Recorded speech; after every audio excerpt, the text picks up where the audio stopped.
എല്ലാവർക്കും നമസ്കാരം. ഇന്നത്തെ ക്ലാസ്സിൽ നമ്മൾ മധ്യകാല ഇന്ത്യയാണ് നോക്കാൻ പോകുന്നത്. ഇമ്പോർട്ടൻ്റ് ആയിട്ടുള്ള ഫാക്റ്റുകൾ മാത്രമാണ് ഞാൻ ഇതിൽ ഉൾപ്പെടുത്തുന്നത്. ഡീറ്റെയിൽഡ് ക്ലാസ് വേണമെന്നുള്ളവർ കമൻറ്റ് ചെയ്താൽ അതിനനുസരിച്ച് ലോങ് വീഡിയോസ് ആയിട്ട് ഉൾപ്പെടുത്തുന്നതാണ് കേട്ടോ. അപ്പോൾ നമുക്ക് ക്ലാസ്സിലേക്ക് പോകാം.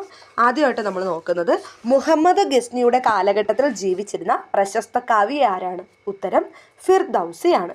പേർഷ്യൻ ഹോമർ, കിഴക്കിൻ്റെ ഹോമർ എന്നൊക്കെ അറിയപ്പെടുന്നത് ഈ ഫിർദൗസിയാണ്. അപ്പോൾ ഒന്നും കൂടി, മുഹമ്മദ് ഗസ്നിയുടെ കാലഘട്ടത്തിൽ ജീവിച്ചിരുന്ന പ്രശസ്ത കവിയാണ് ഫിർദൗസി. ഇദ്ദേഹത്തെയാണ് പേർഷ്യൻ ഹോമർ എന്നും കിഴക്കിൻ്റെ ഹോമർ എന്നൊക്കെ അറിയപ്പെടുന്നത്. ഫിർദൗസിയുടെ പ്രശസ്തമായ കൃതിയാണ് ഷാനാമ. ഫിർദൗസിയുടെ പ്രശസ്തമായ കൃതി ഷാനാമ എന്നാണ്. ഷാനാമ എന്ന പദത്തിൻ്റെ അർത്ഥം വരുന്നത് രാജാക്കന്മാരുടെ പുസ്തകം എന്നാണ് കേട്ടോ. ഷാനാമ എന്ന് വെച്ചാൽ രാജാക്കന്മാരുടെ പുസ്തകം എന്നാണ് അർത്ഥം വരുന്നത്. പേർഷ്യൻ ജനതയുടെ ദേശീയ ഇതിഹാസം എന്നറിയപ്പെടുന്നത് ഷാനാമയാണ്. ഫിർദൗസിയുടെ ഷാനാമയാണ് പേർഷ്യൻ ജനതയുടെ ഇതിഹാസം എന്ന് അറിയപ്പെടുന്നത്. ഇന്ത്യയിലെ ക്ഷത്രിയ വിഭാഗത്തിൽ പെടുന്നവരെ അറിയപ്പെട്ടിരുന്നത് രജപുത്രന്മാരായിരുന്നു. അപ്പോൾ ആ രജപുത്രന്മാരിൽ പ്രധാനികൾ ആരെല്ലാമാണെന്ന് നോക്കാം. ചൗഹാന്മാരും തോമരന്മാരുമായിരുന്നു രജപുത്ര രാജാക്കന്മാരിൽ പ്രധാനികളായിട്ടുള്ളത്. നമുക്കിന്ന് ഡൽഹിയാണ് ഭരണകേന്ദ്രം. അപ്പോൾ ആ ഭരണകേന്ദ്രം ഡൽഹിയാക്കി ആദ്യം ഭരണം നടത്തിയത് ആരാണെന്ന് ചോദിച്ചാൽ അത് തോമര രാജാക്കന്മാരുടെ കാലഘട്ടത്തിലായിരുന്നു കേട്ടോ. അപ്പോൾ ഡൽഹി ആദ്യമായി ഭരണാധികാര കേന്ദ്രമാക്കുന്നത് തോമര രാജാക്കന്മാരായിരുന്നു.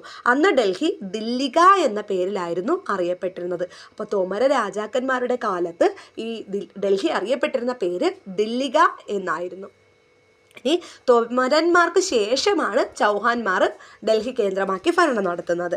ഡൽഹി ഭരിച്ച അവസാന ഹിന്ദു രാജാവാണ് പൃഥ്വിരാജ് ചൗഹാൻ. അപ്പോൾ ഡൽഹി ഭരിച്ച അവസാന ഹിന്ദു രാജാവ് ആരാണ്? പൃഥ്വിരാജ് ചൗഹാനാണ്.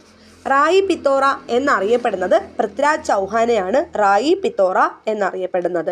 പൃഥ്വിരാജ് ചൗഹാന്റെ ആസ്ഥാന കവിയാണ് ചന്ദ് ബർദായി എന്ന് പറയുന്നത്. അപ്പോൾ പൃഥ്വിരാജ് ചൗഹാന്റെ ആസ്ഥാന കവി ചന്ദ് ബർദായി ആണ്. ഇദ്ദേഹത്തിൻ്റെ പ്രശസ്തമായ കൃതിയാണ് പൃഥ്വിരാജ് റാസോ എന്ന് പറയുന്നത്. ഈ ചന്ദ് ബർദായിയുടെ പ്രശസ്തമായ കൃതിയാണ് പൃഥ്വിരാജ് റാസോ. പൃഥ്വിരാജ് വിജയ് എഴുതിയത് ജയാങ്കാണ്. അപ്പോൾ പൃഥ്വിരാജ് ചൗഹാനെ കുറിച്ച് തന്നെ പൃഥ്വിരാജ് വിജയ് എന്ന കൃതി എഴുതിയത് ജയാങ്കാണ്. പൃഥ്വിരാജ് ചൗഹാൻ ഡൽഹിയിൽ നിർമ്മിച്ച നഗരമാണ് കില റായി പിത്തോറ എന്നറിയപ്പെടുന്നത് കേട്ടോ. അപ്പോൾ പൃഥ്വിരാജ് ചൗഹാൻ ഡൽഹിയിൽ നിർമ്മിച്ച നഗരമാണ് കില റായി പിത്തോറ.